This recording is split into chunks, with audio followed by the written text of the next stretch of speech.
Tekrar. Salvatsan. Hürmetli 5-ci basınıma bizler sizlerle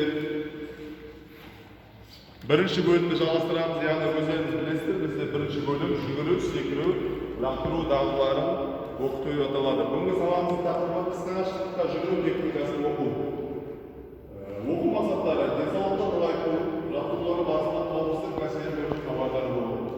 Бүгінгі сабағымыздың мақсаты денсаулықты нығайтуға бағытталған бірқатар дене жүктемелері кезінде туындауы мүмкін қауіп-қатерді басқара білу стратегиясын құру және қолдану. Біздің сабағымыздың бүгінгі бағалау критерийі қауіпсіз техникасы ережесін танысып, жаттығуларды орындаймыз. Түсінікті ғой? Жеңіл атлетика кезінде, яғни жүгіру, секіру, лақтыру кезінде міндетті түрде қауіпсіздік ережесін сақтау керекпіз. Ол бізде бірқатармен жүгіру, яғни жүгіріп келе жатқан қошқа алдына шықпау, артына итемдеу, сол сияқты өздеріңіз білетін қауіпсіздік ережесін біз болу керек. Түсінікті ғой? Жалпы бүгінгі сабақта қысқа қашықтыққа жүгіру техникасы болмаса, қысқа қашықтыққа қандай ара қашықтық жатады? Кім айтады? Айтады. 30, 60, 80, 100, 200 метрлер. Жақсы, жарайсың, орынға тұра ғой. Ал бізде сөренің неше түрі бар? Айтады. Екі түрі бар, қандай? Төменгі және жоғарғы. Біз айтасыз, төменгі сөре және жоғарғы сөре болып екі түрі бар. Өздеріңіз білесіздер, қашықтықтар қысқа қашықтыққа жүгіруге болады, орта қашықтыққа жүгіруге болады, және ұзақ қашықтыққа жүгіруге болады. Әрі қарай кросс, марафон деп жалғаса береді. Бірақ біздің сіздердің жоспарларыңызға сай біздер бүгінгі сабақта қысқа қашықтыққа жүгіру және оның техникасын игеретін боламыз. Түсінікті ғой?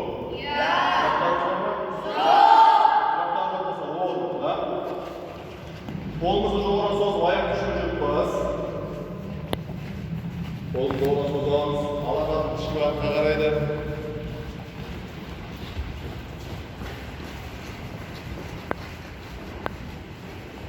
Қолымызды жеңгейізде үшімізді жүріппіз.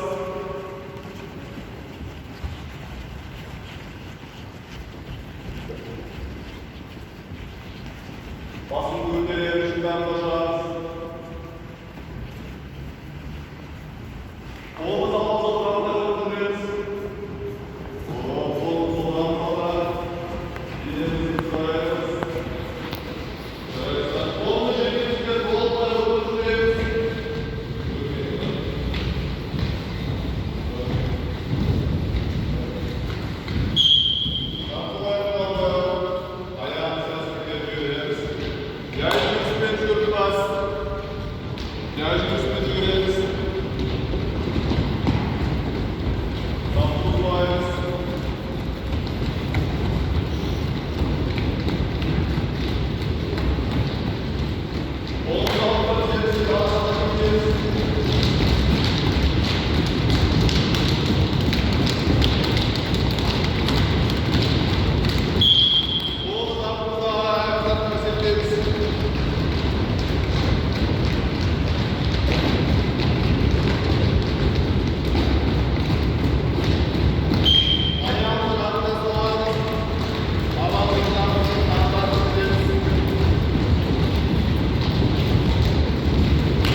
Енді алпа етіп көреміз. Бәрекелді мамам, көпірге шығарады.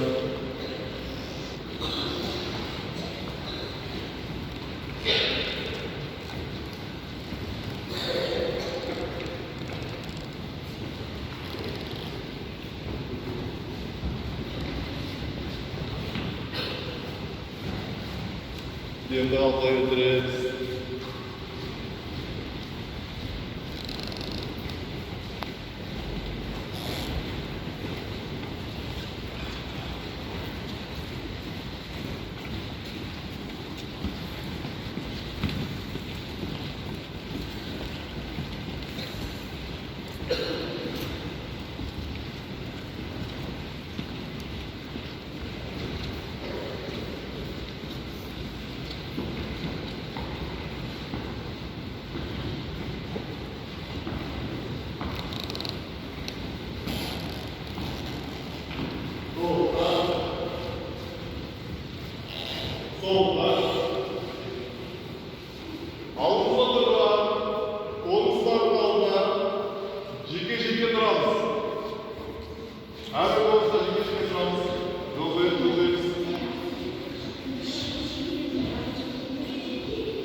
Жақсы, мағын орнында тұрып қалса, жалпы дамыту жаттығулары. Бастапқы аяқ деңгейінде қолымыз белімізде, басымызды алға, артқа, оңға, солға береміз.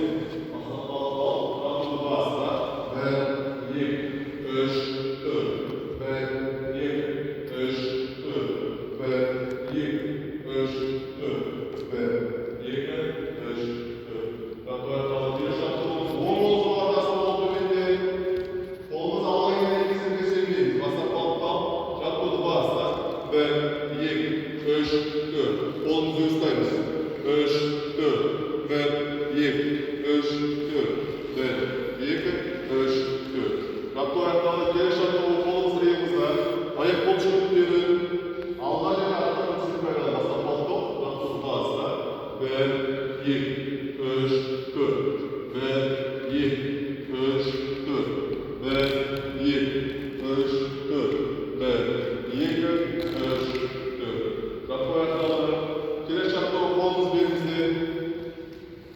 Бірісекке алға еңкейеміз, 2 артқа шалқаямыз, 3 оң жаққа елеміз, 4 сол жаққа елеміз. Жаттығуды мемірге баста. 1, 2, 3, 4. 1, 2, 3, 4. 1, 2, 3, 4. 1, 2, 3, 4. Жақсы, жаттығу аяқталды. Келесі жаттығу. Ayağımızda sen ayağı ilgili kolunu dizimizge koyarız. Dizimizde ışığı var da yine duvardan da bizim kaynağımız var. Kalkmalı basta. 1, 2, 3, 4. Çok kaynağımız. 1, 2, 3, 4. 2, 1, 2, 3, 4. Kaynağımız. 1, 2, 3, 4. Yaptım ayakta alalım. Жақсы, келесі жаттығу жүгіру арналары. Яғни сіздер өздеріңіз білесіздер, бізде өткен сабақтарда сіздермен бірге төменгі сөре қалпын үйрендік, та? Сіздер білесіздер. Қазір орнымызда тұрған қалыпта қолымызды белімізге қойып,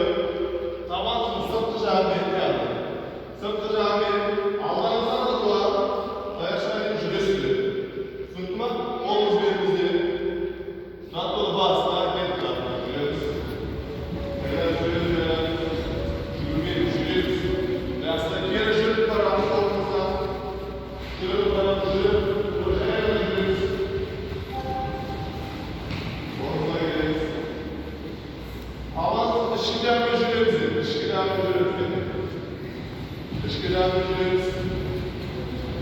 Şunu bir düşürüyoruz. Şuraya ortada varalım.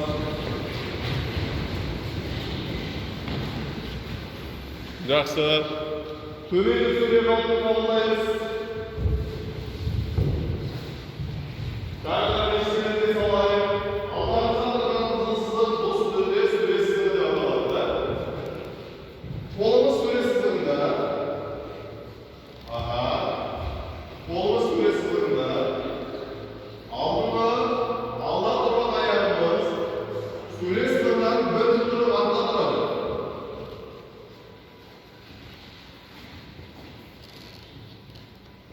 Бұл сүрде төбеге сүре деп аталады. Яғни бұл төбеге сүре қалпы. Басымды көтеріп барып қараймыз. Сүресіздікте тұрсыздар. Сүрені бәрмен белгілегенде дәл осылай тұрасыздар. Дайындалған уақытта жапасымызды дәлсеміз көтереміз. Жүгірген уақытта мынандай жүгіреміз. Түсінікті ме сіздерге?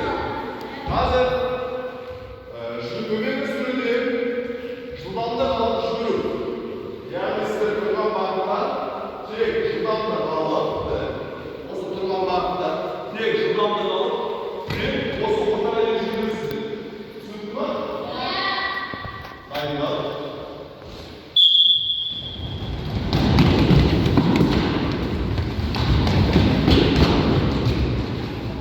Басылман тағы да бір айтылайын.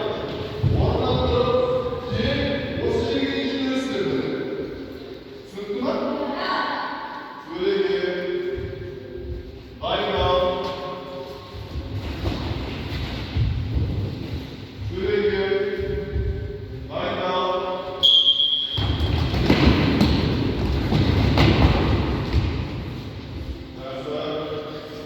Сөреге. Дайындал.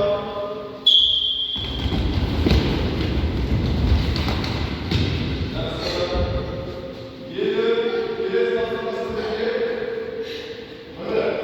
мен тұрған бағытқа дейін жүргізесіздер бағыттарында. Сөреге. Дайындал.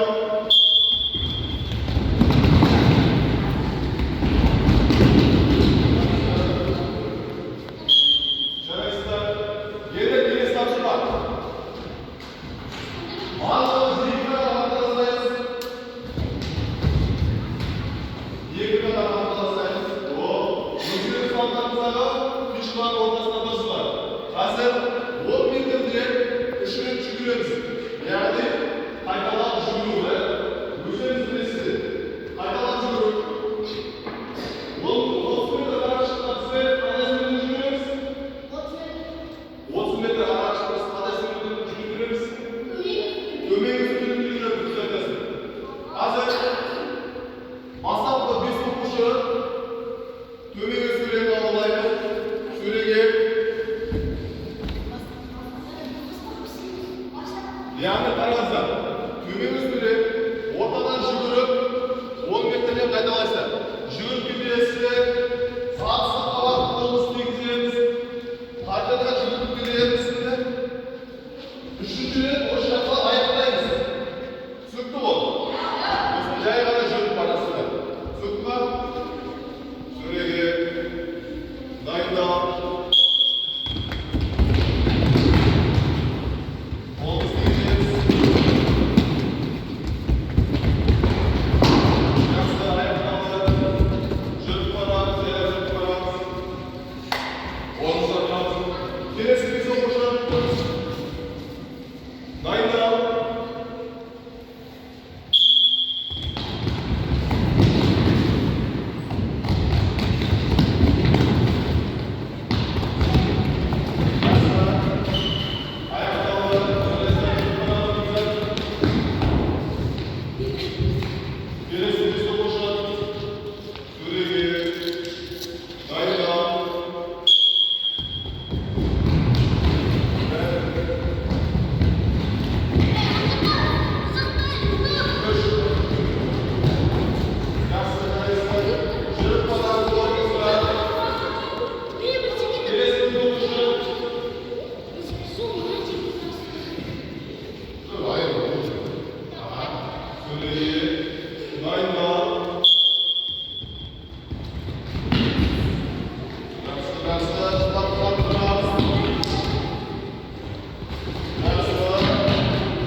төбеге сүруден шығу, жұмақтарымыз артырыңыздар.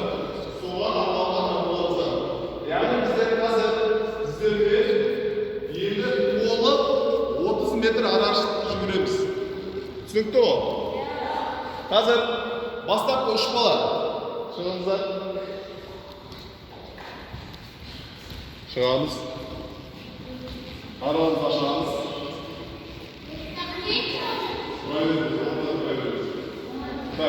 Қазір төбеге сүруден жылдамдықты арттырып,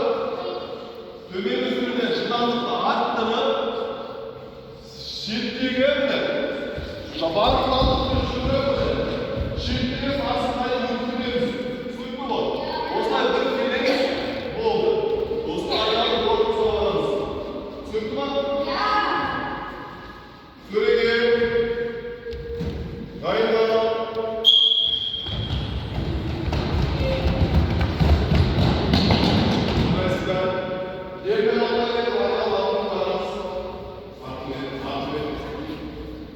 Келесі жылғы шығамыз.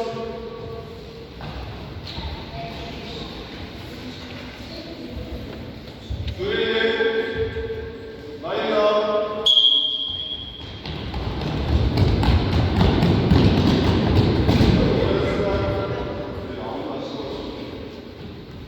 Әркім өзінің жолын өзгеріп келесі жылғы шығып.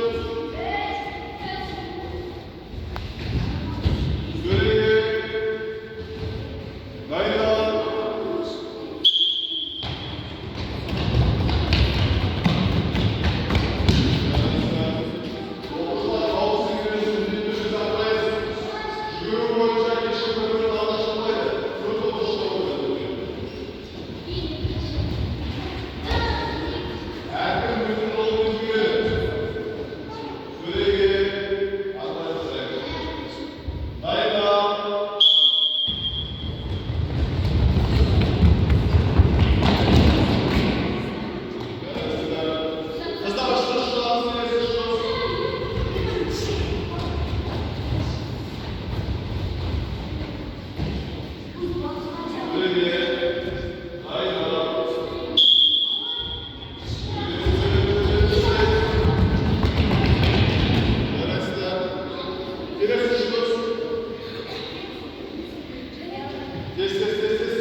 Solda. Жақсы оқушылар, бүгінгі арналған сабағымыз өз мәресіне жетіп келе жатыр. Енді сіздерге сұрақ, жалпы жүгіру адам ағзасына қандай пайда тигізеді? Айтыңыз. Жылдамдықты арттырады. Жақсы, ол деген жүгіру бізде жүгіруге арналған жаттығулар осы жылдамдықты арттырады. Денеге пайдалы. Иә. Өз аяққа пайдалы. Жақсы, жарайсың келесі. Аяғына күш береді. Иә, дұрыс айтасың, аяққа күш береді жүгіру. Жақсы, орын айжан. Дұрыс айтасың, тыныс алу мүшелері, яғни тыныс алу жүйесі жақсарады да. Дұрыс, ендір. Дұрыс айтасың. Келесі. Дене Дұрыс айтасың. Біздің жалпы жүгіру барысында тыныс алу жүйесі жақсарады. Өз-өзімізді еркін, сергек сезінетін боламыз. Жалпы жүгіру дегеніміз адам ағзасындағы барлық дене мүшелеріне өте пайдалы. Түсінікті ғой? Орнына тұра отырғанша. Жақсы. Енді бүгінгі сабақ бойынша сұрақтарыңыз бар ма? Сұрақтарыңыз жоқ та. Жалпы бүгінгі жасаған жаттығуларымызға, барлықтарыңызға өте жақсы деген баға беремін. Барлықтарыңызға. Бірақ та әлі де алдағы сабақта біздің жетілдіретін жақтарымыз бар. Алдағы сабақтарда біз солардың барлығын солаймен жұмыстанып жетілдіретін боламыз. Түсінікті ғой? Бүгінгі сабақ жақсы өтті ме?